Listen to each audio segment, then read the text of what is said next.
अस्सलाम वालेकुम class. Welcome to the online class. 9th class आपकी जो नज़म है रात जिसका उन्वान है वो अल्हम्दुलिल्लाह उसकी अशार की तशरीह हो गई थी। लेकिन लास्ट टाइम जो हमने आखिरी शेर की तशरीह की थी, क्योंकि टाइम आपको बताया था थोड़ा लिमिट था, हमारे पास 20 मिनट था, तो वो आखिरी शेर की तशरीह में जो मुकम्मल नहीं कर पाया था। मैं मुख्तसर सी वही तशरीह करता हूँ दोबारा से, और इंशाल्लाह फिर उसके बाद हम जो इसके नाम के क्वेश्चन आंसर और मरकज़ी बयान है वो इंशाल्लाह स्टार्ट करवाते हैं, स्टार्ट करते हैं। तो सबसे पहले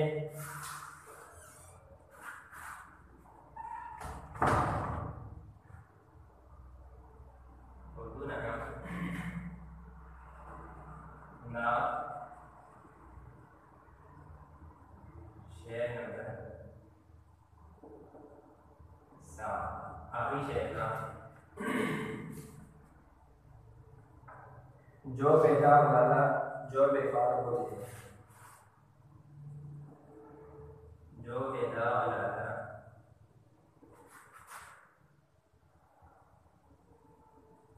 जो बेकार गुल है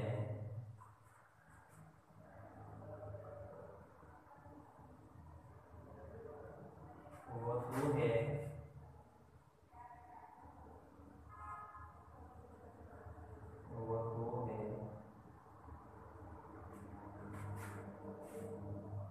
वो तू है,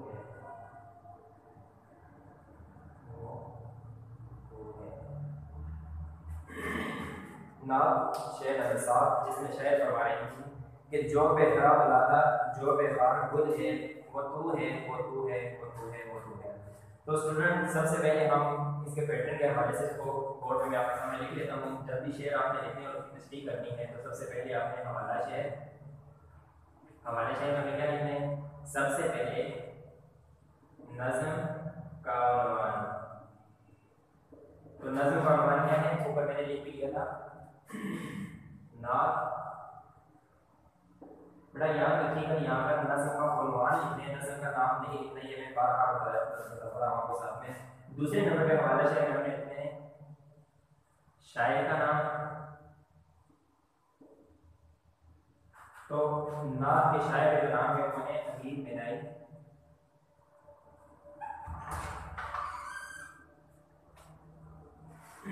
इसके बाद आपने लिखने शेर का मुख्तसर सा मफ़हूम और फिर तशरीह। अब सबसे पहले आपको बताया था मैंने कि तशरीह करनी आपके लिए आसान कैसे होगी कि आप शेर को समझेंगे। शेर में कोई भी ऐसा लफ्ज़ ना रहे आपसे कि जिसके आपको मीनिंग का पता ना हो। जब मानी नहीं आएगा आपको तो आपके लिए तशरीह करना मुश्किल हो जाएगी। लास्ट टाइम मैंने तशरीह इसकी थोड़ी सी मुख्तसर सी, लेकिन चूँकि टाइम जो है वो 20 मिनट से ऊपर हो गया था, टाइम कम होने की वजह से मैं मुकम्मल तशरीह नहीं कर पाया था। तो इसलिए मैंने सोचा कि मैं आज का जो हमारा लेक्चर है उसमें मैं अपनी शेर को एक दफ़ा दोबारा क्लियर करवा दूँगा, तो उसके बाद मैं इंशाल्लाह फिर आगे इसकी एक्सरसाइज करेंगे। तो इसकी जो मुश्किल अल्फाज है वो देखिएगा। पहले शेर में 2 लफ्ज़ हैं, यानी कि जो आमतौर पे हम रोज़मर्रा ज़िंदगी में जिनका इस्तेमाल नहीं होता। पहला है बेदाग वाला अल्फाज और उनके मानी। तो बेदाग वाला कहते हैं बड़ा लाला गुल की एक किस्म है। तो बेदाग कहते हैं कि बगैर दाग के, बेदाग बगैर बगैर बेदाग बगैर दाग के और लाला गुल की किस्म गुल। और दूसरा लफ्ज़ इसमें था जो बेखार गुल। तो बेखार किसको कहते हैं? बेखार गुल गुल की किस्म है बेखार कहते हैं। पहले बेदा, दूसरे में बेखार। बेदा गैर दाग के और बेखार बगैर कांटों के। गुल गुल ये होंगे मुश्किल अल्फाज और उनके मानी। अब हम समझेंगे कि इसमें शायद कहना क्या चाह रहे हैं। जाहिर है नाम है जिसमें नबी पाक सल्लल्लाहु अलैहि वसल्लम की तारीफ हो रही है, तो शायद कहें कि जो बेदा वाला जो बेकार बन है। जी बेटा तो अब हम इसका मफहूम समझते हैं कि इसमें शायद ये जो बगैर दाग के फूल और बगैर कांटों के फूल हैं, ये इस शायद ने जो जिक्र किया इसका मकसद या मतलब क्या है। तो इसमें दरअसल शायद नबी पाक सल्लल्लाहु अलैहि वसल्लम की तारीफ कर रहे हैं कुछ इस अंदाज में कि शायद कह रहे हैं कि जो पैदा वाला है, यानी आप सल्लल्लाहु अलैहि वसल्लम की ज़ात ऐसी है कि आप में किसी किस्म का कोई दाग कोई कमी नहीं है। जो बेकार गुल है, तो बेकार गुल का मतलब होता है कि बगैर कांटों के फूल, लेकिन आप सल्लल्लाहु अलैहि वसल्लम की ज़ात ऐसी है जिससे कभी किसी को तकलीफ नहीं पहुंची। और इसको तशरीह इसलिए दी है कि यहाँ पर जो लाला का फूल है ये एक बहुत खूबसूरत होता है, अल्लाह ताला ने इसको बहुत खूबसूरती दी होती है, लेकिन इसके बावजूद कि इसमें दाग भी होता है, ठीक है। लेकिन आप सल्लल्लाहु अलैहि वसल्लम की ज़ात जो है, आप सल्लल्लाहु अलैहि वसल्लम की ज़ात में कभी किसी को ढूंढने से भी कोई कमी पेशी नहीं मिली, यानी आप सल्लल्लाहु अलैहि वसल्लम को अल्लाह ताला ने जामे बनाया बगैर किसी कमी के। और दूसरी बात कि जो व्यवहार गुल है, यानी कि फूलों की किस्म में गुल, जो गुलाब का फूल होता है उसको फूलों का बादशाह कहा जाता है, लेकिन बेटा इसमें भी आपने देखा होगा कि इसकी जो शाख होती है उसमें कांटे होते हैं। लेकिन आप सल्लल्लाहु अलैहि वसल्लम की ज़ात ऐसी थी कि जो तमाम जहानों के लिए रहमत थी। आप सल्लल्लाहु अलैहि वसल्लम की ज़ात से कभी किसी को तकलीफ या परेशानी नहीं पहुंची, बल्कि आप सल्लल्लाहु अलैहि वसल्लम सरापा रहमत ही रहमत थे।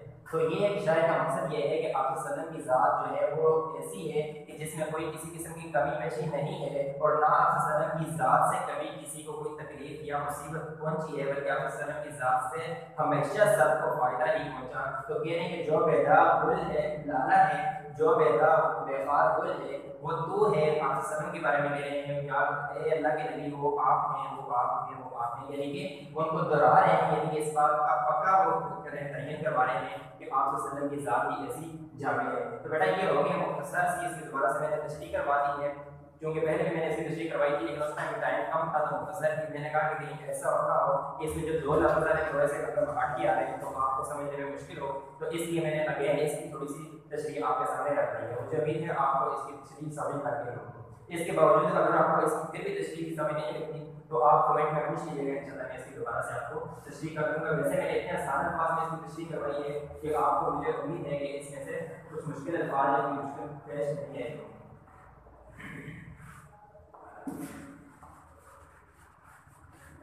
जी बेटा, ये हो गई हमारी नात की जो आखिरी तशरीह थी वो। तो अब अल्हम्दुलिल्लाह हमारे अशआर जो नात के थे वो तमाम की तशरीह मुकम्मल हो गई है। अब हम आते हैं मुख्तसर जवाब, यानी मशक की तरफ आते हैं। मुख्तसर जवाब है,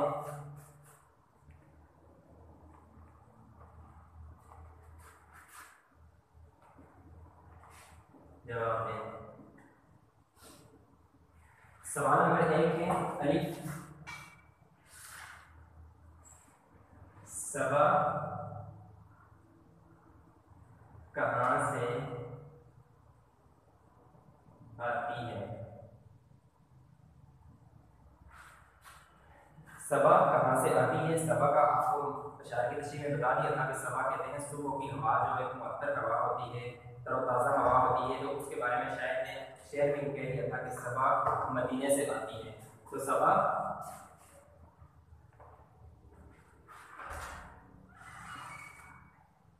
मदीने से आती है। ठीक है बेटा, पहले सवाल का जवाब आ गया कि सबा कहाँ से आती है। सबा मदीने से आती है। जुज़्बे फूलों में किसकी खुशबू है।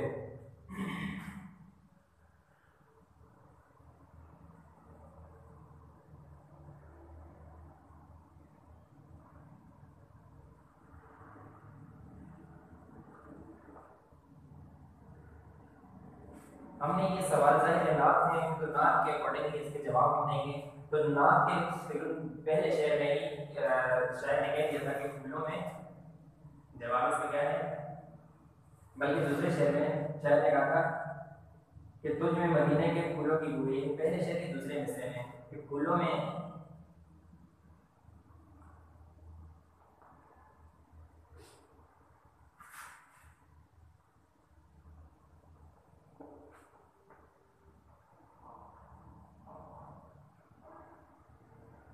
फूलों की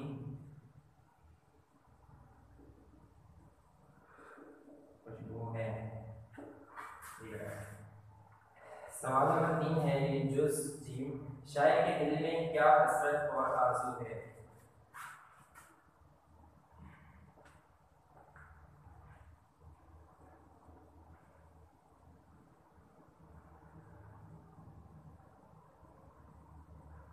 शायर के दिल में क्या हसरत और आरज़ू है।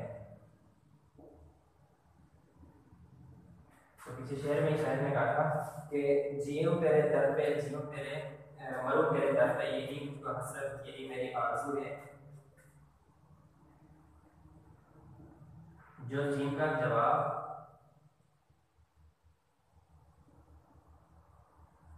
शायर के दिल में हसरत और आरज़ू है कि आप सल्लल्लाहु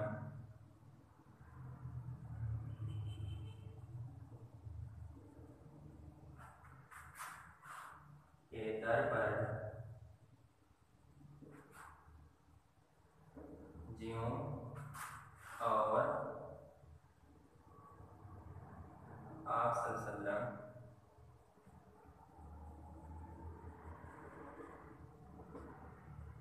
के दर पर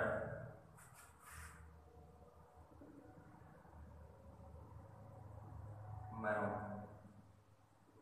यानी कि शायद आप सल्लल्लाहु के दर पर जीने और मसने और मरने की हसरत और आरज़ू करते हैं।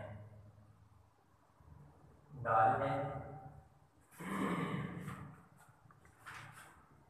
शायद अपनी हुर्मत और आबरू किस बात में ख्याल करता है।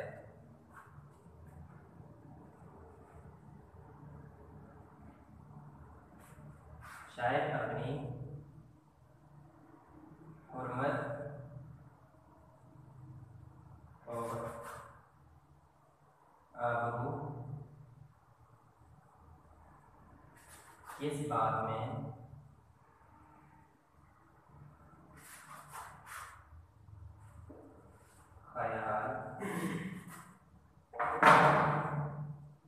करता है।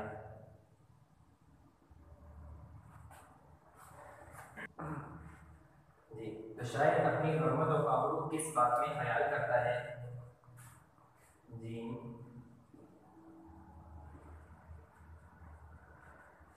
शायद अपनी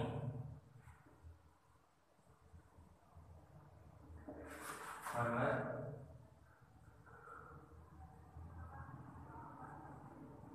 और आबरू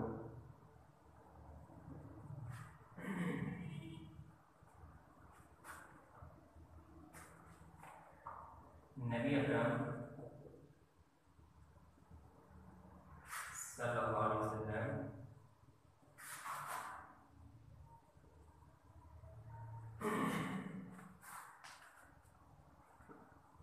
की राह में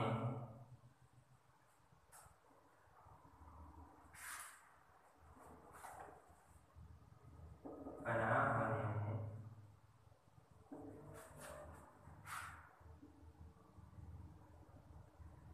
करता है।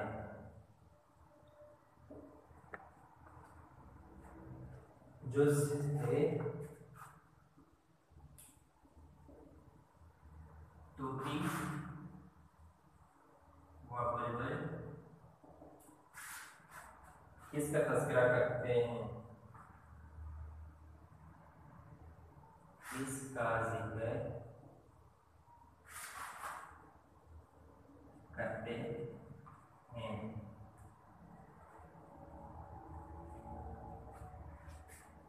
जीम तूती व बुलबुल नबी अकरम सल्लल्लाहु अलैहि वसल्लम का जिक्र करते हैं। ठीक है बेटा, ये हो गए हमारे मुख्तसर जवाब। और मुख्तसर मुख्तसर जवाब पहले एक मैंने वैसे भी आपको बता दिया था कि जितने भी मुख्तसर जवाब हैं वो अपने आप के अशार की तशरीह में से ही लिए गए हैं। पहला सवाल था सबा कहाँ से आती है, तो सबा मदीने से आती है। फिर दूसरा था फूलों में किसकी खुशबू है, तो शायर ने कहा फूलों में मदीने की खुशबू है। ठीक है। तीसरा था सवाल शायर के दिल में क्या हसरत और आरज़ू है, यानी शायर अपनी हसरत और आरज़ू किस बात का ख्याल करते हैं, तो अशार में था कि शायर कहता था कि जियो तेरे दर पे, जियो तेरे मरूं तेरे दर पे, यही मुझको हसरत, यही मेरी आरज़ू है। आगे है शायर अपनी हुर्मत और आबरू किस बात का ख्याल करता है, तो शायर कह रहे थे कि मैं आपसे सल्लम की राह पर चल कर खाक हो जाऊं, तो यही मुझको हसरत, यही मेरी आबरू है। यानी कि ये भी आपके अशार में ही इसका जवाब आ गया था। आगे है कि तूती और बुलबुल किसका जिक्र करते हैं, तो बेटा पीछे शेर में आया था कि सुनी हमने तूती और बुलबुल की बातें, तेरा तस्करा तेरी गुफ्तगू, यानी आप सल्लम के बारे में कह रहे थे कि मैंने तूती और बुलबुल का, यानी परिंदों का, इंसान तो इंसान परिंदों की आवाज़ें भी मैंने सुनी जो आप सल्लम का तस्करा करते हैं। यानी शायर अपने तखय्युल या तसव्वुर को कुछ इस तरह से बयान कर रहे हैं। ये होगी आपके मुख्तसर जवाब। इसके बाद आगे है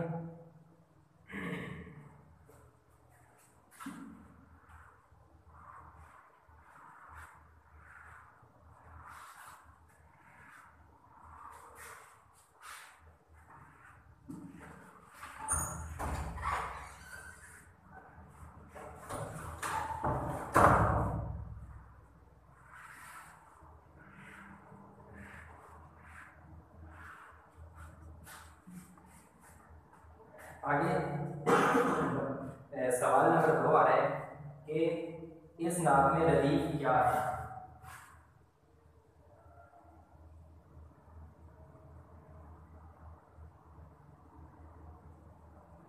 इस नात में रदीफ क्या है।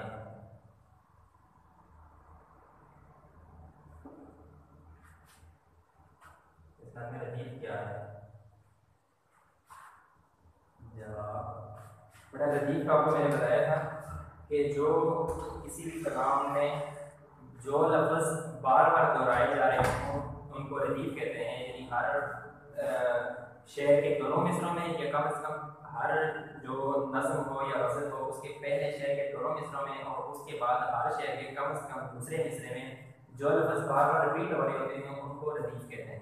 और रदीफ की तारीफ आपको मैंने वैसे भी पहले बखूबी लिखवा भी दी थी, उम्मीद है आपको तब से याद होगी। तो इस नात में रदीफ हम देखते हैं कि इस नात में रदीफ क्या है, तो पहले शेर से लेकर आखिरी शेर के पहले शेर के पहले मिसरे से आखिरी शेर के आखिरी मिसरे तक हम देखते हैं कि पहले शेर में के दोनों मिसरों में और उसके बाद हर शेर के दूसरे मिसरे में और फिर आखिर में आखिरी शेर के दोनों मिसरों में जो है ना वो लफ्ज़ आ रहे हैं और वो लफ्ज़ है।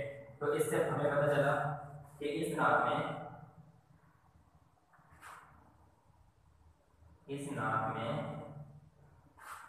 रदीफ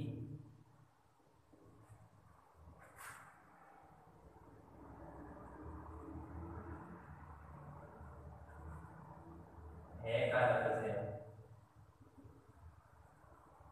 क्योंकि ये बार बार आ रहा था तो ये इस नात में रदीफ बन रहा है। आगे है इस नात के काफिये अपनी कॉपी में लिखें।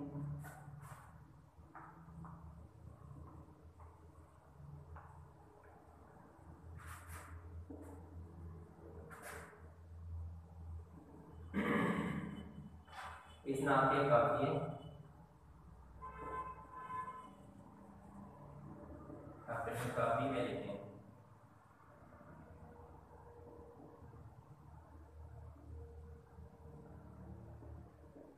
तो काफ़ी को हमने पहले समझ लिया, हमने इससे पहले गज़ल भी पढ़ी तो उसमें भी ज़ाहिर है आप जब स्कूल आ रहे थे तो उसमें आपने देखा भी था काफ़िया का जो काफ़ी की तारीफ की और गज़ल में जो काफ़िया थे वो भी आपको लिखवाए थे। लेकिन मैं दोबारा एक बार रिपीट कर देता हूँ कि काफ़िया कहते हैं कि जो मुख्तलिफ अल्फाज हों जिनके मानी सबके अलग अलग हों लेकिन उनकी जो साउंड है वो एक जैसी हो।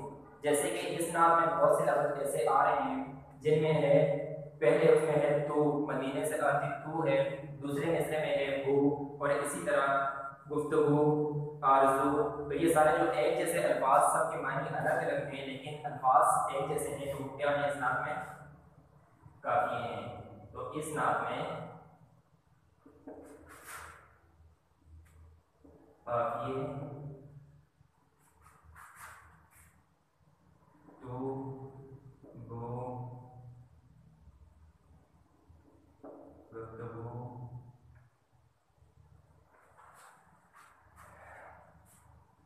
चारसू वगैरह है। यानी कि इनके अलमानी जो अलग अलग हैं, लेकिन इनकी जो साउंड है वो एक है, जो बोलने में एक जैसे होते हैं, वो क्या कहते हैं, काफिए कहते हैं। तो इस बात से हमें पता चला कि इसमें काफी ये अल्फाज हैं। अब आगे सवाल है, इस नात का मरकजी ख्याल तहरीर करें। नात का मरकजी ख्याल। तो बेटा इंशाल्लाह आगे हम जब इसके बाद अगली नज़म हम पढ़ेंगे तो व्यवस्था रहे शजर से उम्मीद बहार का डॉक्टर अल्लामा इकबाल की जो नज़म है, बहुत खूबसूरत नज़म है। इंशाल्लाह आप पढ़ेंगे तो आपको बहुत मज़ा आएगा। तो उसमें उस नात से पहले इंशाल्लाह नात का मरकजी ख्याल में लिखवा दूँगा, फिर हम वो नज़म इंशाल्लाह स्टार्ट करेंगे। अब हमारा टाइम जो है वो 20 मिनट का था, पूरा हो गया है। तो इंशाल्लाह अगले लेक्चर में मिलते हैं। अपना ख्याल रखिएगा। अस्सलाम वालेकुम।